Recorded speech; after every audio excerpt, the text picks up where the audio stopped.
Happy Thursday evening. Hope everybody's having a great Thursday out there. Welcome back to On Texas Football, the Thursday night live stream. I am Jeff Howe, joined by the coach, Bob Shipley. This edition of On Texas Football is brought to you by our friends over at Vaughn Lane and our friends at Hayes City Store. We'll tell you more about our sponsors as we go through the night. Thanks, everybody, for listening, watching, participating in the chat. You want to be a part of the show, more than welcome to do that. As always, Super Chats jump to the front of the line.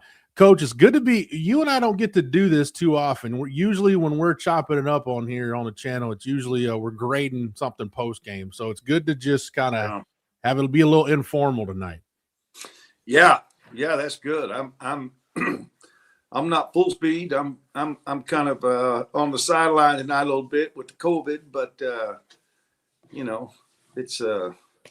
it's all good. I'm just glad I never had it back when it first came out, and it, really putting a whammy on people. Well, certainly hope you're doing all right, Coach. Hey, trust me, Coach, your 3/4 speed is better than a lot of people's full speed. So whatever version of you we get, we'll take it. As always, taking your questions, comments, super chats, jump to the front line. Coach, CJ and I, we jumped on last night. Actually, the CDC town hall was still going when we started the show last night.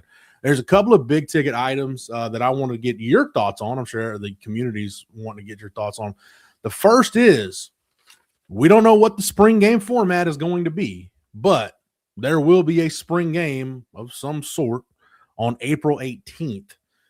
Coach, since you definitely played your early years coaching in college and up until your time on the support staff at Texas, throughout all that time, the spring game drastically changed, even from when you were last in coaching in college football to where it is now.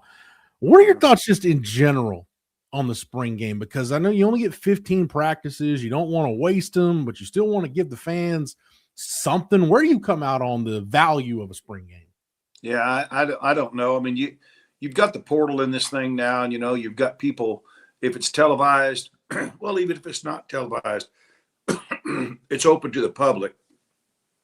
And so, some coaches have the attitude that you're putting some of your players at risk by getting video out there of them, potential portal pickups.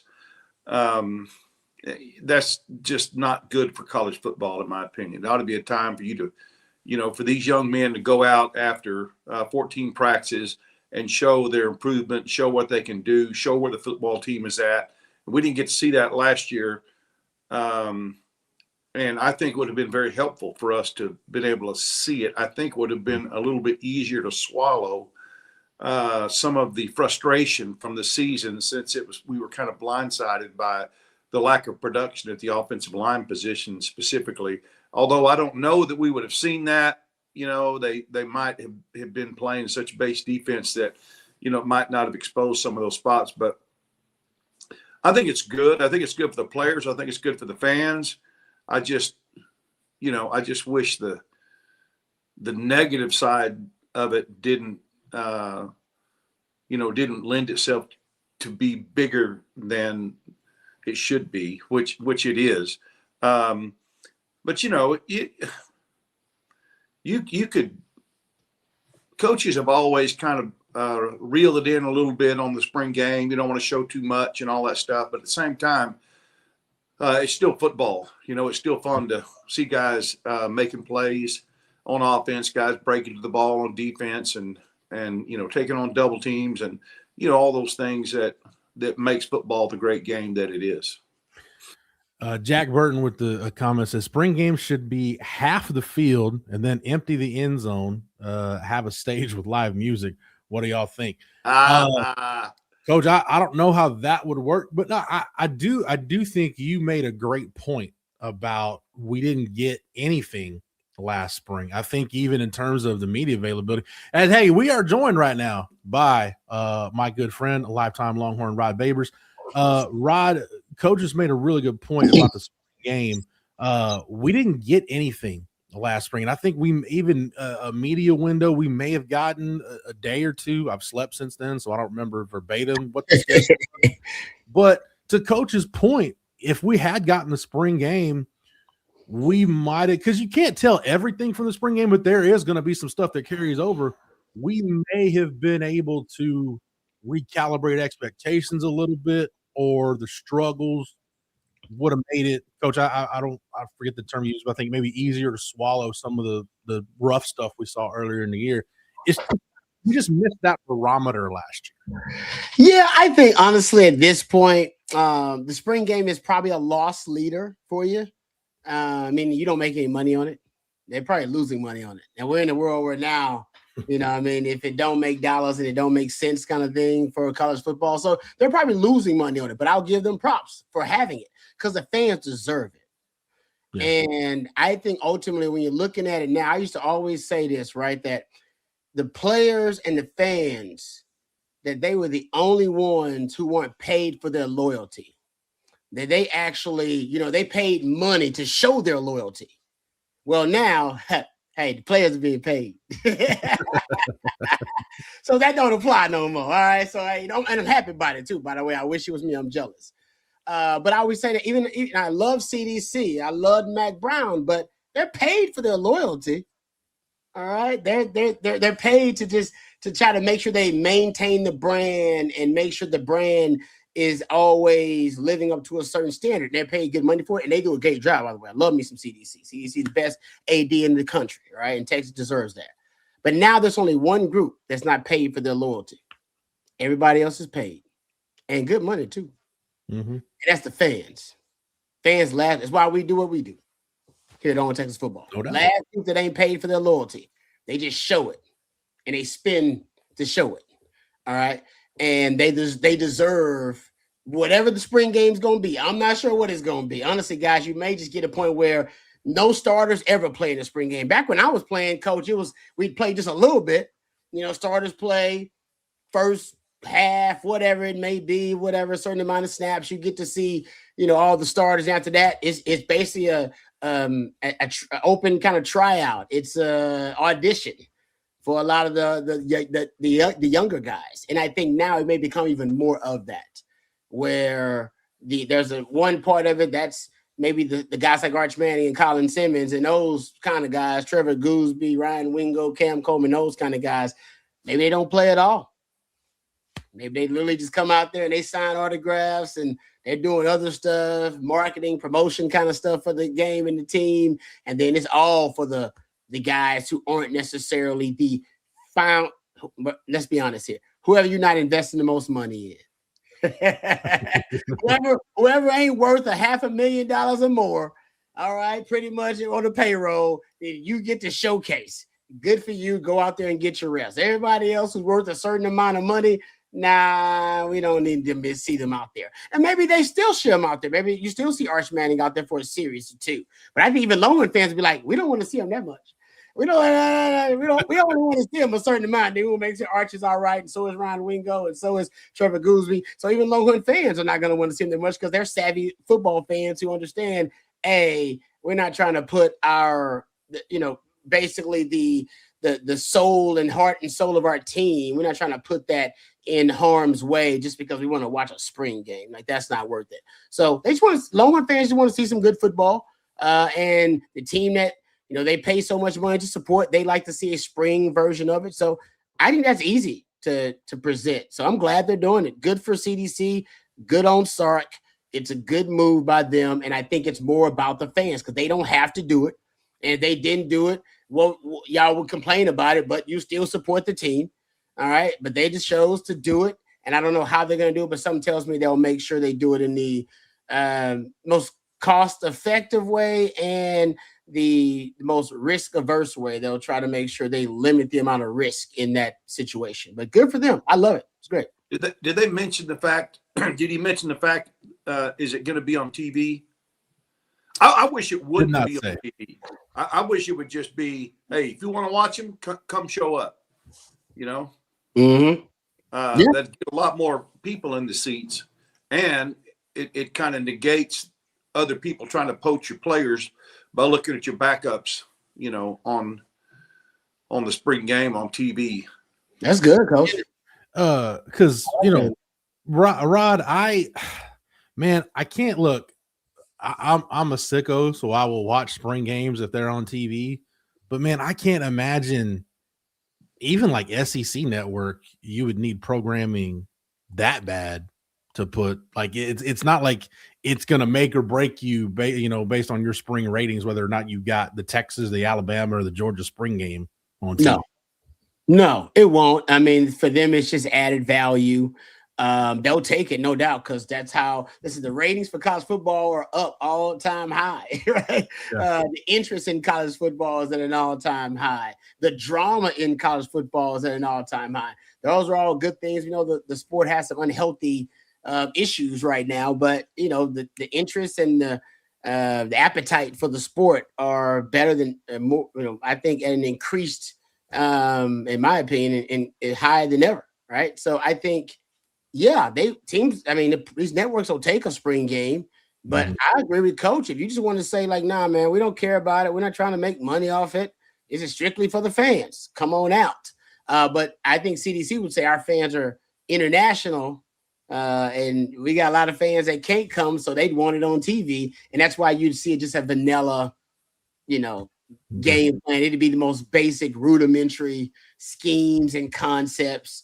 Nothing that's going to give you any type of intel on what Texas is going to do in the season. I mean, you'd be almost a fool to try to break it down, which we will, because we're fools. So we'll break it down. But, if you're an opposing team, it'd be almost, a waste of time to try to break down the spring game, because it's going to be, I think, the most vanilla of concepts. But still, Longhorn fans don't care. They still want it. They just want to see their guys. They just want to see who the players are that make up the current roster, because there's been so much turnover. So Longhorn fans just want to get a little taste of it, and it's great you get a little appetizer, man. That's why CDC is the best. I don't know who decided. I don't know if it was Sark or CDC, but good on both of them. Great job. I'm glad the fans are getting a little taste of it in the spring. It's good. It's good for college football, man. Don't deprive the fans of this. Y'all deprive the fans of so much. Don't do this. Give them the spring game. It don't mean a damn thing. Rod, I think you bring up a good point, and that is, promoters and advertisers will tell you the more times your brand is out there, just the better it is overall for the brand, for the Longhorn steerhead, whatever you want to call it. But if it's a half empty stadium, it doesn't always put across the your best foot. As it will, with a Ohio State or obviously regular football game. CB mentioned that the spring game would probably be on the LHN app. That spring game is one of those deals. I'm out of my depth. I don't know what purview that falls under, because the SEC, you gave away your third tier broadcast rights to the conference. Like, you don't own them anymore like you did in the Big 12. So I would assume that falls under SEC Network Plus, but spring game, that's one of those gray area deals where I don't know. And I don't want to get too deep into this, Rod, but something Coach said kind of, about it not being on TV triggered this thought.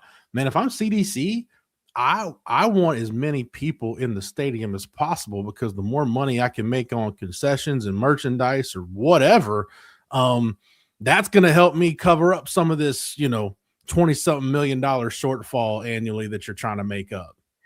Yeah, I mean, CDC is great, right? Because CDC is a rainmaker, so he comes up with a lot of creative ideas to generate revenue. That's why the press box is in a different place.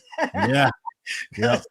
He's like, no, that was actually prime real estate, and the media gets that prime real estate. Y'all ain't paying for a damn thing. Let's move the media somewhere else. Let's give the folks out there, the BMDs, the big money donors and boosters, let's give them those spots. So CDC he knows how to generate the revenue, but you're right. I think ultimately, for Texas, like I said, I would love to sit down with CC and ask him if there's no way they make money on the spring game. Just no way.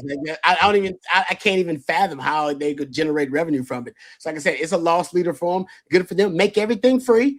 Make parking should be free, which is hell at Texas. Parking free, and hell, incentivize them. I know they're going to have the fan day, so I don't know if they're gonna have Bevo Boulevard in all of its spectacle like it usually is on a game day. But they'll come out, man. If the players are gonna sign autographs for a while and hang out, the fans will come out and make the fan experience. I saw some of the stuff last year is really good. They try to do it like the NFL fan experience for the Super Bowl and have all these little activities for the kids and stuff like that. Just have more stuff like that. People will come out. They'll come hang out. Just make sure the weather's nice. So hey, it's good for fans. I still got my 2001 Fan Appreciation Day poster hanging up on the wall. Rod, that does have a Rod Babers autograph on it too, by the way. Hey, I stayed as long as I could out there, man. Son, I remember that, coach. I stayed out there. I was like, hey, I knew it wasn't gonna be long for nobody to give a damn about my autographs. I was like, as long as these people want it, I'm gonna sign it happily. That was the first time, Rod, your boy Chris Sims was humanized because everybody else had kind of gone in, and the autograph line for Sims was wrapped around halfway down the dang stadium, and he just sat there. And I don't know what time he left, but I was long gone probably by the time he got up left. I'm glad both you guys are here because I want to run something by you in terms of facilities. But before we do that, I want to thank our lead sponsor for the Thursday night live stream. That's our friends over at Von Lane. The holidays are long behind us. Everybody for a while now. It's been back to business. That means meetings, conferences, packed travel calendars. If you're still flying short routes or driving hours between cities, there's a better way to get there. That is Von Lane. Von Lane delivers a first-class travel experience on the ground. You board in minutes at private hotel terminals, settle into one of just 22 oversized leather seats, and enjoy complimentary Wi-Fi, snacks, beverages. They got that hot towel service on every trip. On select departures, Von Lane also offers complimentary meals, making travel time genuinely productive or relaxing. One recent writer put it best. This was actually one of the best traveling experiences I've ever had. I don't think I'll ever drive myself to the Houston area again. The host was amazing, better than any flight attendant I've ever had. Great service, great amenities, and a great, comfortable ride. Von Lane is also rolling out Starlink internet across the fleet, making complimentary Wi-Fi even faster and more reliable. That's perfect for staying connected on the way to meetings and conferences. Von Lane serving Austin, Dallas, Houston, San Antonio, Fort Worth, Plano, the Woodlands, Nashville, Memphis, Atlanta, and Knoxville. If you're traveling with the team, you can even charter your own Von Lane, designing the trip from pickup to drop off. Visit vonlane.com. And if it's your first time riding, enter OTF26. Use that code OTF26 at checkout to receive $20 off your first trip. Von Lane, it's a private jet on wheels. Coach, last night, the other, to me anyway, the big ticket item along with the spring game was that the indoor facility is going to be complete this summer. It sounds, CDC didn't come out and say this, but it sounds basically when they get ready to start camp in late July, early August, they'll be in the indoor facility. Coach, you worked there at Texas. Rod, your senior year at Texas was the first year of the bubble, and it was supposed to be a temporary structure then. I didn't think temporary was going to be 24 years, but here we are. Coach, you can speak to this, though, having been on, kind of behind that burnt orange curtain lately. It goes without saying the football program has needed an upgraded indoor facility for a long. This has been a long time coming. Yeah, there's no doubt, and a lot of people may not realize it. Excuse me, may not realize this, but that the bubble is actually a pressurized facility. That's what keeps the roof up is pressure. That's why they have the revolving doors. You can't have all these doors open at one time, or it will become unpressurized. And I would they would be doing odd patching at times because people would just like shoot a 45 off the bridge, into the side of that thing to see if they can make it go down or whatever. I mean, they find all kinds of people shooting bow and arrows. I'm serious. They would find arrows. People would shoot, thinking that it's deflated. It's crazy. But anyway, I know the maintenance staff is so thankful to not have to be dealing with that for much longer. But yes, it is long overdue, and it's it's something that is going to be. Unfortunately, the bubble was visible from the interstate, but this is going to be a great addition. The location is going to be much better. You're not going to have to bus people over to it or anything like that, and it's going to be great for recruiting, great for hosting events, and the coaches convention, coaching clinic you have every year. It was always some of the old fat coaches like me, it was kind of hard, to get them all up there and then get them back and get them all up there and get them back. So we'd have some of them go on buses, and so, but this is going to be a great jewel in the crown of the athletic department, specifically football for the university, in my opinion. Rod, a lot of us have had a love-hate relationship with the bubble. And to Coach's point about walking up there, CJ and I were talking about this last night right after the town hall.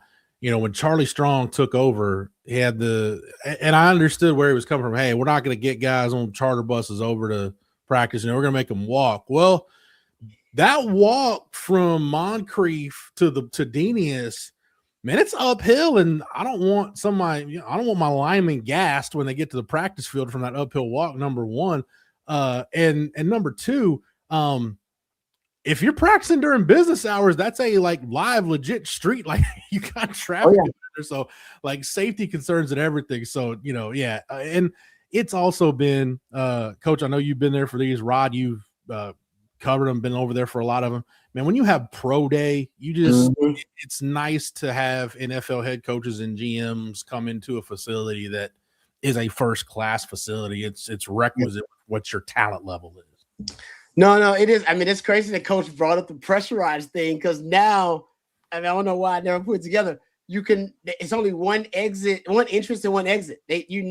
Although there's like six, seven other doors around that thing, but you never see them open, and nobody's ever come in or out of those. They always come through that same one. There's that rotating one, right? And then there's the other entrance, but there's always the same place. You never allow folks to come in and out of the other ones. I never thought about that, but you're right, Coach, about the pressure. And I don't know. I mean, I thought Texas would have replaced it a long time ago. I can't believe it's taking this long, honestly, to replace it. It's one of those things where Texas at one point had, the best facilities in, that probably, I would say definitely in the conference in the Big 12 at one point. But that was, like I said, that was when Rod B was playing. When Mac first came in, I remember Mac saying they were going to fill in DKR. He was promoting it and talking about it when he was recruiting me. And they didn't do that till when? When that officially happened. When VY, after 05 or something, when they officially fill in the... You talking about taking out the track? The north end zone. I'm talking about the north end zone and everything. I think they started that. They started the tear down of the old part, I think, right after the 06 season. After they won the national title and everything, right? Yeah. So, I mean, there are visions for this kind of stuff, but it's still, there are a lot of things that got to be done, fundraising mostly, before you can, securing the land and where it's going to be before you can actually get this stuff done. Give CDC props, because he expedites all that stuff. Yeah. Stuff that, like I said, Mac Brown's recruiting us, 99, and talking about, yeah, guys, we got plans for DKR. And then 10 years, they were 10 years later, they end up working on it. It took a long time to get that stuff done, but CDC, it goes from the vision phase to the actual construction phase a whole lot faster than it did back in the day. And so like I said, I'll give the holy trinity behind the scenes, the president and CDC and Kevin Eltife and all those guys credit for all that kind of stuff. But yeah, it should, at this point, I don't know what the arms race is defined by. It used to be facilities. Remember at one point it was you got a barbershop in your damn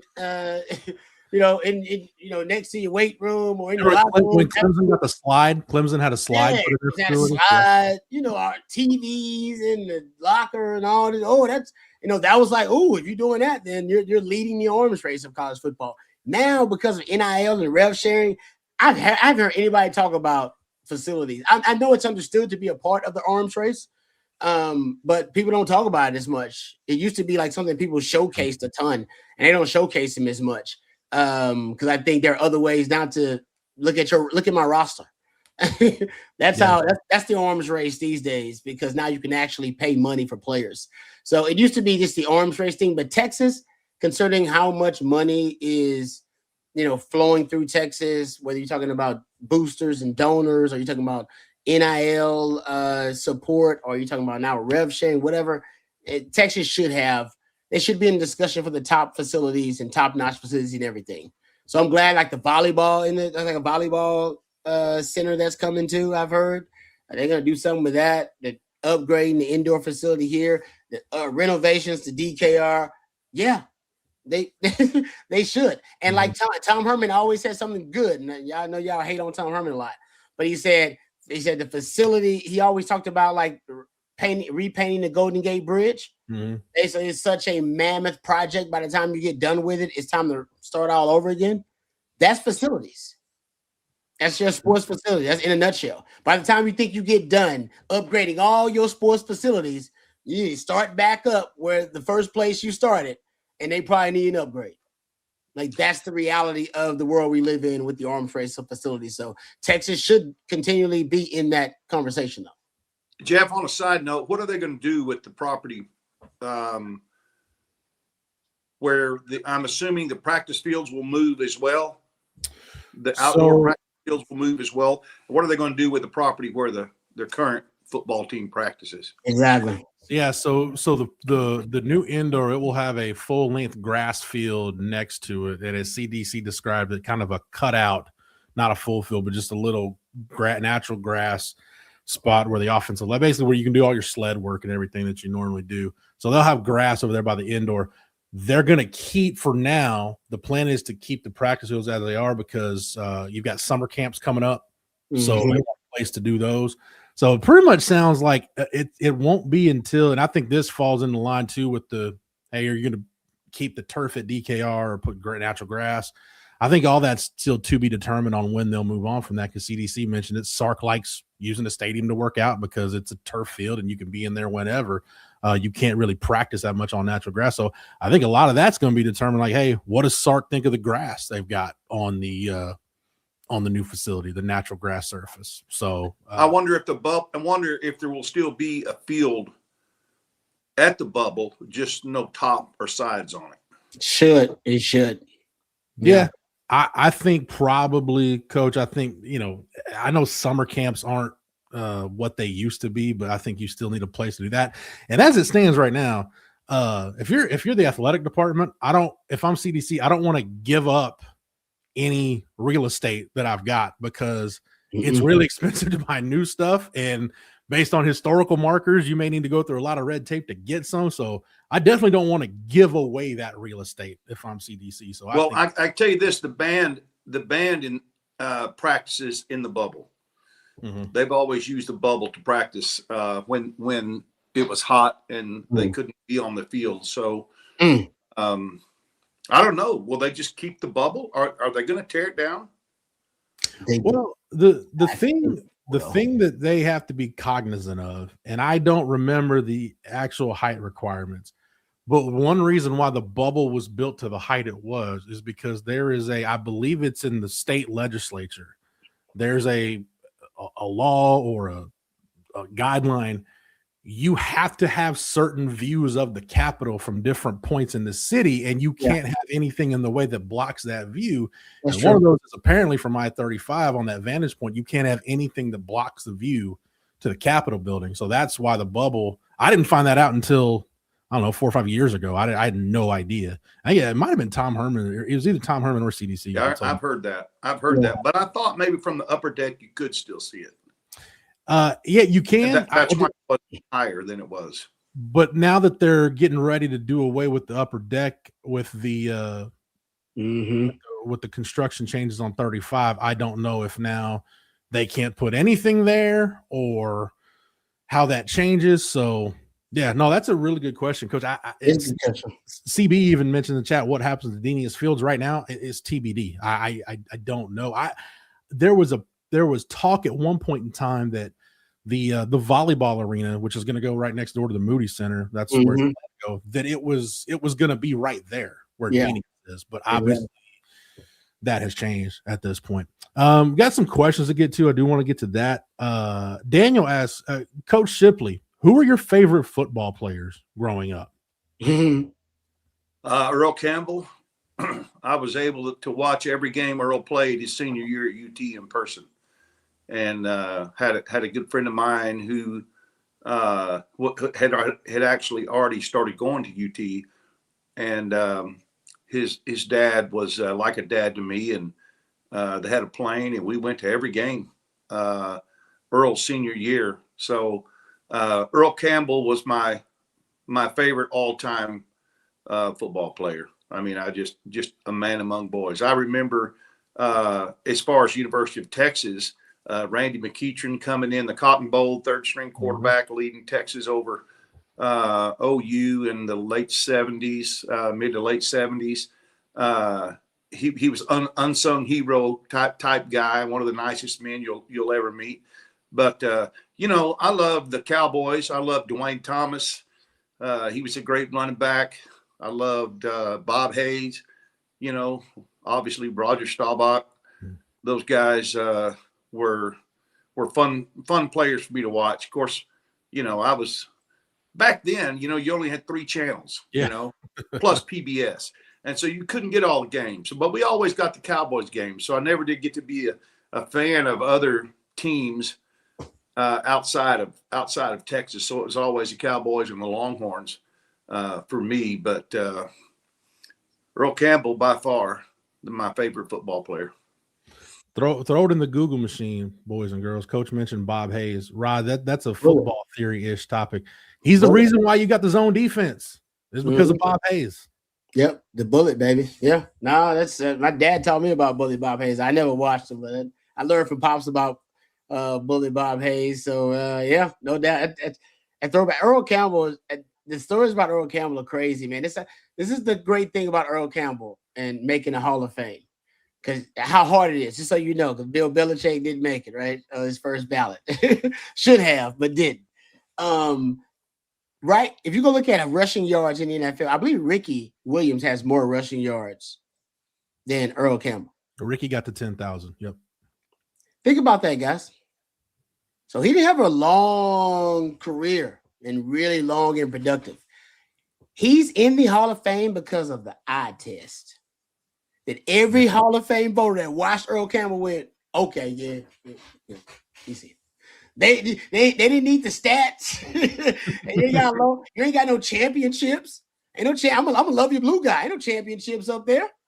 So you ain't got championships. You ain't got stats really. All you got is the eye test, and you're like, yep.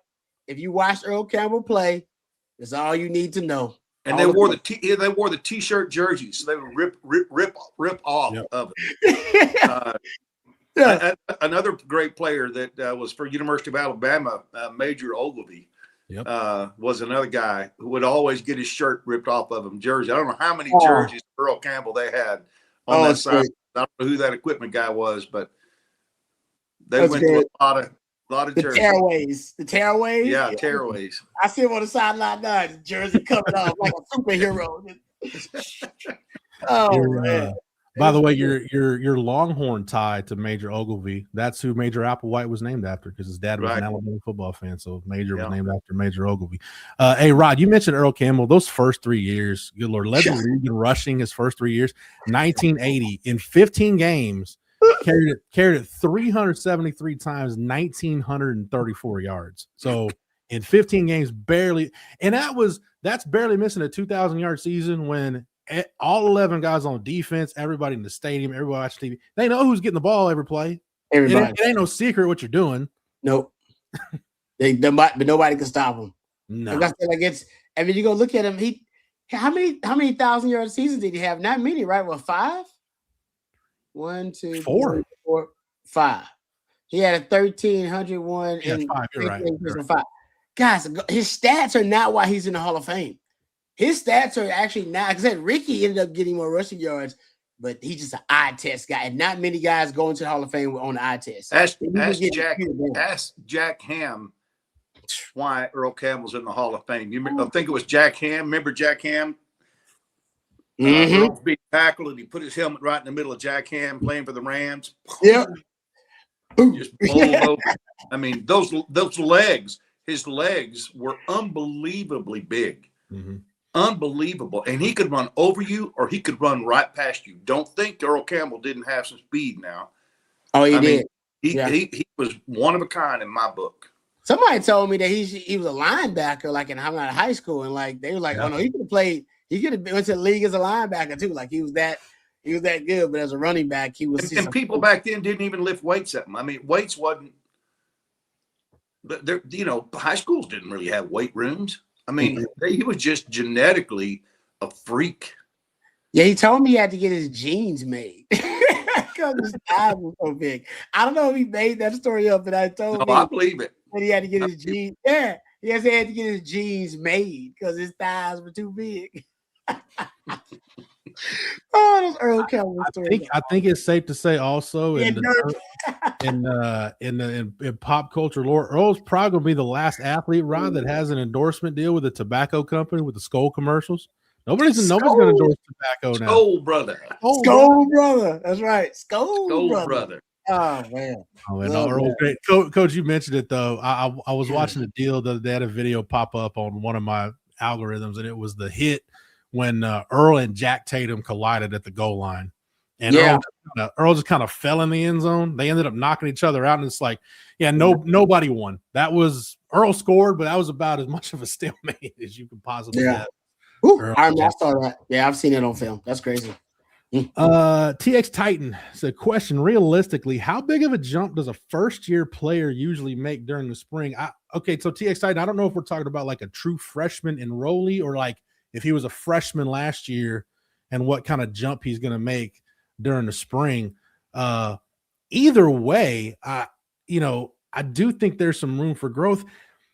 Coach, the freshman getting to campus now, it's almost like if you're not getting to campus at spring semester, it's like, well, what's wrong with you? Like, what are you doing? Whereas that used to be kind of the rare deal. Man, I would think through winter conditioning and 15 practices, you notice a pretty big jump for those newcomers. Yeah, I do too. I think it's not as significant as it used to be for a lot of reasons. Well, first of all, it seemed like a lot of players weren't developed when they came in. Right. They needed to physically and mentally and emotionally grow. But now you've got kids that when they're like in 9th grade, they have professional trainers and they're going and DJs training them or these other people are training them. From the time they're like some of them are freshmen in high school.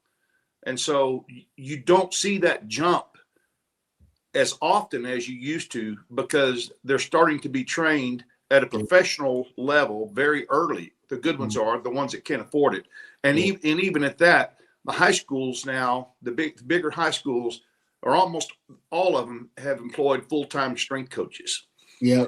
And then if you're in a metroplex area, a larger area, you've got the training facilities there that you can go to that have professional guys working there that can specify your training for whatever it is that you're looking to improve in. So I don't know that for that, to me, that's the main reason you don't see as big of a jump. Now it's more kind of digesting the offense or the defense or the schemes and understanding the big picture of what you're doing. And thankfully spring and summer helps those guys out an awful lot. It should even help, obviously guys that come in and redshirt or don't play much as a freshman, that if they came the spring before, they've got a lot of training under the belt by the time they really see the field, but it just doesn't seem like to me you see as many of them make that jump in the second year. You see guys coming in as freshmen ready to play more than you used to. I think, Rod, to Coach's point, if you see it, the big jumps, I think it's still those positions, quarterbacks and linemen, because that's still coming from high school to college is still the toughest positions to acclimate to. So I think if you are going to see those jumps, so basically if you're looking at guys that were freshmen this last year, if you're looking at guys to make jump, like you're looking at, KJ Lacey, you're looking at Jordan Devin Coleman, Jackson Christian, even on defense, even a guy like Justice Terry that didn't play a ton, but like we saw him get better and better. Like I think this is when you'll see the noticeable jump. And the linemen are the guys that I look at, linemen and quarterbacks. Yeah, the linemen, and I agree with you on that because some guys just mature, right? They get that grown man body a little bit faster than others, and that just be a genetic thing. That ain't got nothing to do with diet and strength and conditioning program. But coach is right, man. These guys, I'm shocked oftentimes how specialized their training becomes and how early they get that specialized training. You're talking about 10th grade. I know a lot of these, the specialized DB coaches and edge rushing coaches or pass rushing coaches. They started working with these guys when they're like sophomores in high school, already working with them on refining and cultivating their craft. So I think coach is right about that. And I will say now the talent acquisition model has just changed. Yeah. Where that's why teams are leaning more portal heavy. There seems to be less emphasis on development of an entire class of guys. Seems like even when the teams look at players specifically that are going to contribute early, that they may already have, kind of a preconceived notion about who's going to contribute early. Now, some guys may come in and surprise, but, that's based on investment. Let's be honest. It is. And it's a lot of times it's sink or swim for those young guys. Yeah, they're investing it's sink or swim. Yeah, that's a lot. You got to keep your head above water or you're going to get passed by. Yeah, that's what amount of money they're investing in these young guys, and that's probably gonna incentivize coaches to expedite their development. So I think there's some of that going on with the talent acquisition model that's changing a little bit. But I think ultimately, man, it's all about it's so individual based on the player. Like who the hell knew Grayson Littleton was gonna start at nickel?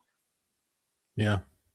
From the jump. Anybody was like, oh, that's definitely gonna happen. So you never know. Like a guy may just surprise you and really just show you that they're ready to play, and you may need it. The perfect mix has happened too, because if you don't need a young guy to play right away, then usually a coach is not going to rush that young guy along. But if you need him, then you may decide to challenge that young guy, and that young guy may meet the challenge. You go, that guy, he might be ready to play. Maybe ready to play against Ohio State, first game of the season. Best wide receiving core in the country as a true freshman. To your point, Rod, it used to be spring ball used to be about, hey, let's develop our young guys.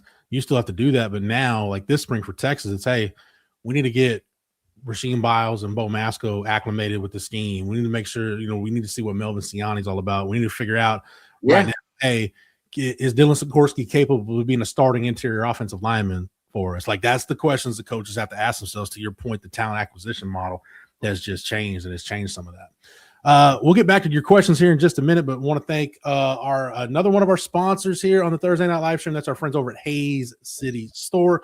There are very few restaurants that when you go to them once, it's a special place. And trust me, Hayes City Store is one of those places. Scratch-made Texas comfort food is what they're all about. They got their famous truck stop enchiladas, the award-winning chicken fried steak, the homemade desserts. It's all good, and it's all made from scratch. They've got live music 6 nights a week with 50 beer taps, ice cold long necks, and tasty margaritas. They've got 13 TVs in their ice house. It's perfect for game days. And yes, they will be open on Sunday for the big game. And if you're out there on Sunday, make sure you check out that brunch menu they've got every Sunday from 10 to 3. Hayes City Store is dog friendly. They've got a tree net for the kids. So gather up your whole crew. Head on out to Hayes City Store for more information. Check out the website at hayescitystoretx.com. Hayes City Store, it's uniquely Texas. And don't forget, they will be open for the big game on Sunday. So go holler at Travis and the crew over at Hayes City Store. Nice. All right, let's go ahead and get back to some of the questions here on the if I can get my mouse ain't working right now, fellas. There we go. All right, technology is lovely. William Allen asking this, Rod, we talked about this on Football Theory today a little bit. Speaking of the O-line, will Coach Boone's defensive stunts in practice give the O-line better looks? I tend to think so. Coach, that's one of those things with Will Muschamp coming back. You're good on good periods or your live periods in practice. Not to say they weren't competitive before, but if his first go around at Texas was any indication, it's going to be a little bit of a different edge to those live periods. I don't think there's any doubt about it. It will improve our offensive line. It will improve our running backs. It will improve our quarterbacks, pre-snap reads. Iron sharpens iron. And I think it's going to be one of the best things to happen to our offensive line, that that they can't control. In other words, they're recruiting and their schemes. You know, the uncontrollable is what the defense is doing to you, and to see that every day, to see that every week, and that especially the talent level we're going to have on that side of the ball. Yeah, absolutely. It's gonna help the offensive line, I think, grow immensely. Yeah, there'll be a more aggressive, I think, mindset and approach. Period. That includes twists and stunts, games up front. One thing that's really cool that I went back and said about Rasheem Biles, the linebacker coming in, who's I think is going to be fantastic for Texas. At Pitt, they used him a lot on run blitzes. They were fourth in the country in their run blitz rate. So they blitzed them early on. Their box blitz rate for their box linebackers was 12th in the country. And they had the highest six-man pressure rate in the country, actually, at 65%. So they used Rasheem Biles in a really aggressive way. Had him attacking constantly, attacking, always on the attack. That does fit what I think Muschamp wants to do, is be on the attack. I think Rasheem Biles will be one of his weapons he uses in that manner. So I think you'll see him even use twists and stunts with the second level of the defense too, is kind of my point. And then you got guys that can play multiple shades, like a Justice Terry who can play multiple shades. I think Lance Jackson is one of those guys who can play multiple shades for you. Hero Kanu is one of those guys where you can move around, and that's going to help you deploy those twists and stunts. Nobody was better in the country this year at twists and stunts and games up front than Indiana. They were very specific. They were very deliberate, right? They almost deployed their twists and stunts in games to stop specific concepts of offenses. So hopefully Texas kind of learns from that too, because I think Muschamp in his history has used more. PK didn't use them as much. I think Texas can really benefit from, because they're so athletic on the defensive front and have so much multiplicity on the defensive front. All right, I got to jet out, guys. I apologize before you guys get done. Coach, always great to talk to you. Jeff, you as well. And thank you guys for hanging out. I'll talk to you guys tomorrow. Love you guys. Rod B, thank you. Rod B will be on the Friday live stream, that 3 o'clock live stream.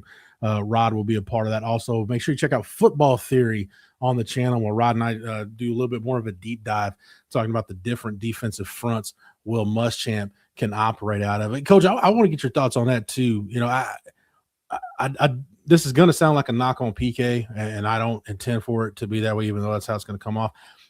I was expecting him to be a little more dynamic with, mixing fronts and doing different things this year, and we really didn't see it. But that's something Will Muschamp will do, and getting Ian Jaffarard out of the portal, out of Arkansas from the portal, getting Zion Williams from LSU. Now you've got two guys that can be kind of that big over-the-ball nose, play that one tech. They just didn't get a ton of A-gap snaps last year. Cole Brevard had fewer than 100. But now you've got the ability to really unlock some of your pass rushers. And you look at, again, you can look at anywhere Will Muschamp's been. That first go around at Texas, his time at Florida, South Carolina, certainly he was a part of that Georgia staff. He's been a part of defenses where you can be versatile with your fronts, but it's really about maximizing your disruptors. And that, to me, I just think that's more why Sark made the move, Coach. Is just I don't think he wants to get to the end of the year feeling like they left meat on the bone with guys like with a Colin Simmons or a Justice Terry, or go on down the line of the pass rushers they've got.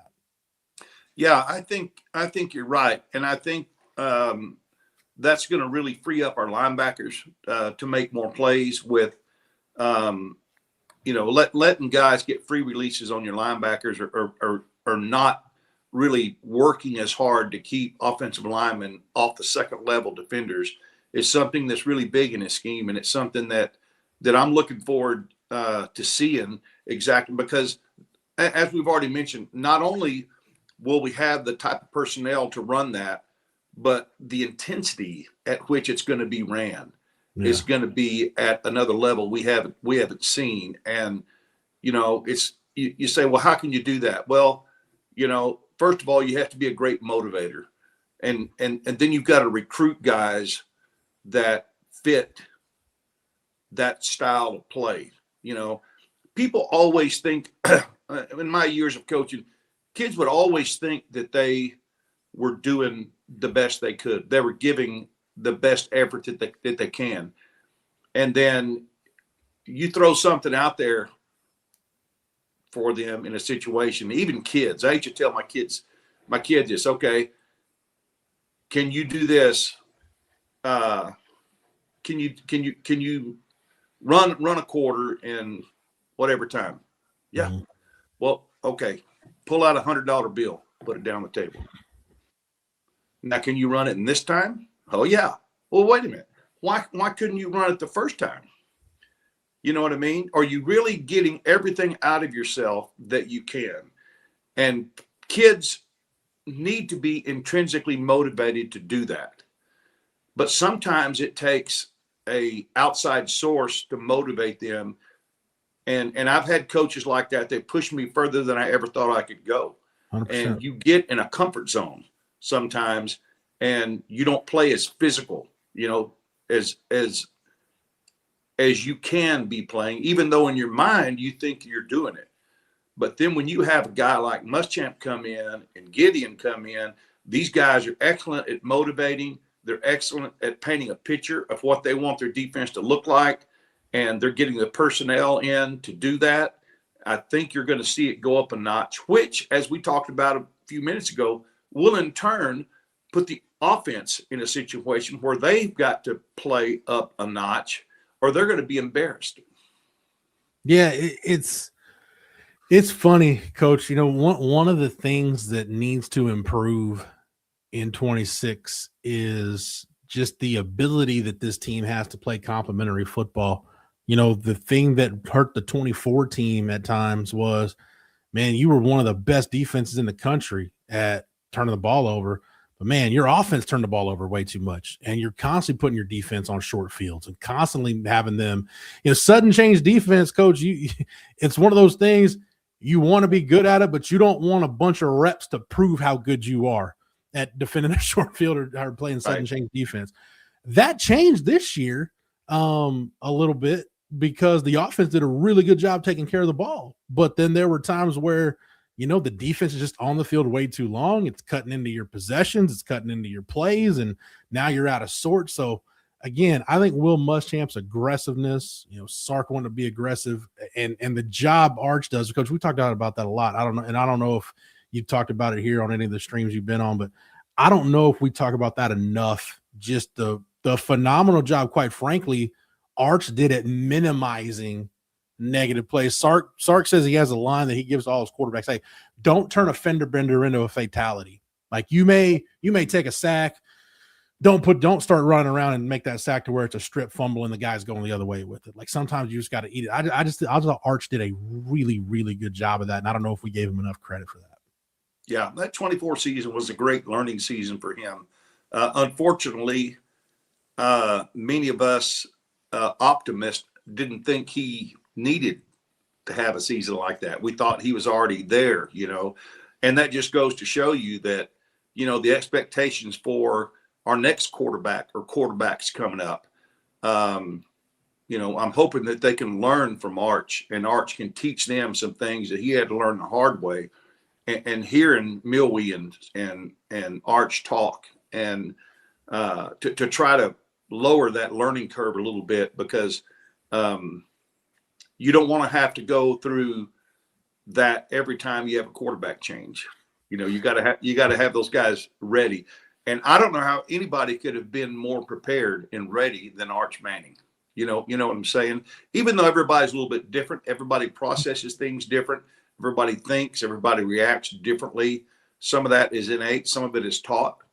But I think it's going to be an interesting season. I'm glad that 24 seasons behind us. I'm glad 25 season showed some that Arch can be who we thought he would be, and we can work on keeping the defense off the field more than we did in 24. Coach, we're talking about Arch. Antoine asked a question I think is worth getting into. He said, isn't quarterback and cornerback the hardest positions to be elite at? If you're talking about being elite, every position is difficult to some extent. Corner's typically one where, and Rod's even said this, typically if a young guy's going to come in, that's a position where it might be a little easier to acclimate depending on scheme and what you're doing. But Coach, quarterback is one of those deals. you can have all the tools, you can have all the practice reps, you can think, but man, until you put that guy out there under center, under the lights, and there's 11 guys on the other side of the ball trying to take his head off, that's one position where you have no idea what you've got until the guy gets out there. Yeah, no doubt quarterback is the hardest position. There's just so many variables every single play. First of all, you've got to get the snap.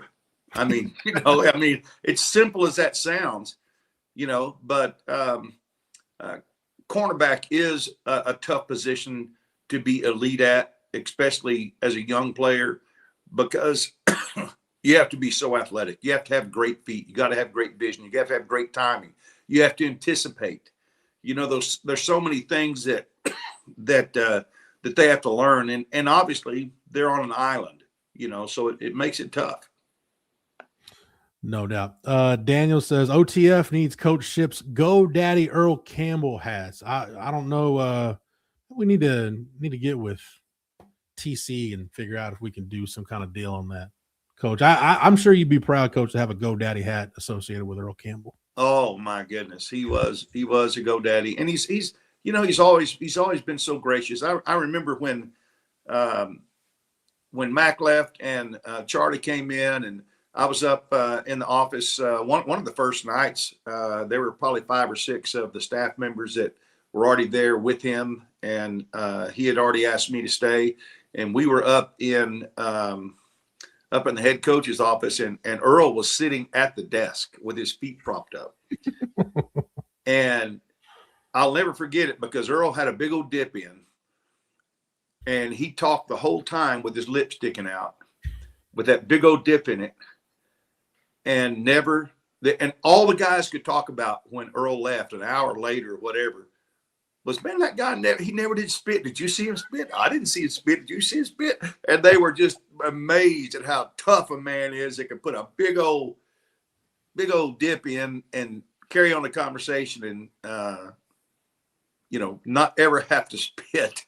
So he was a GoDaddy in a lot of ways. No doubt. He's a GoDaddy of them all in my book.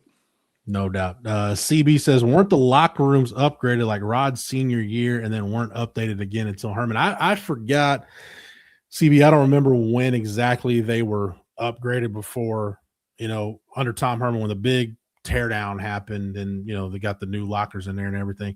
But Coach, on facilities, I remember the first pro day I covered it would have been the 2012 draft. So that's I remember Emmanuel Acho was at that was his pro day, Keenan Robinson's pro day, coming off that 2011 season. And I just remember being in the weight room at the time, and I had gone to a football camp there when I was a freshman in high school, and that was in the summer of '99. And then going back in that weight room in 2012, man, not a lot has changed in here. Yeah. It looked kind of the same. Again, long overdue. Tom Herman did a lot in terms of facilities, and Coach, you were there for some of that. Yes. Because he even mentioned it when he took the job. He said, hey, I was a GA here in '99, and a lot of this stuff looks the same. So this building was built for John Makovic, and you had a few different head coaches in there. So long overdue. And, we were talking about the arms race earlier, and it's not so much about, hey, you need a big, bright, shiny practice facility to win the arms race. You need it for functionality. It's going to be a lot easier to get guys to practice when they can just step out of the weight room and be right there on the practice field. You don't have to put them on buses and make that journey over to Coach, did you ever get to ride the bus over to Denius, or were you prefer? No, I always walked. Yeah. I wasn't exerting myself on the field as much as the players were. In fact, my job with Tom Herman was I was actually assisting with the defensive line when I was with Mac Brown. But then when Tom Herman, I was there the entire time Tom was there.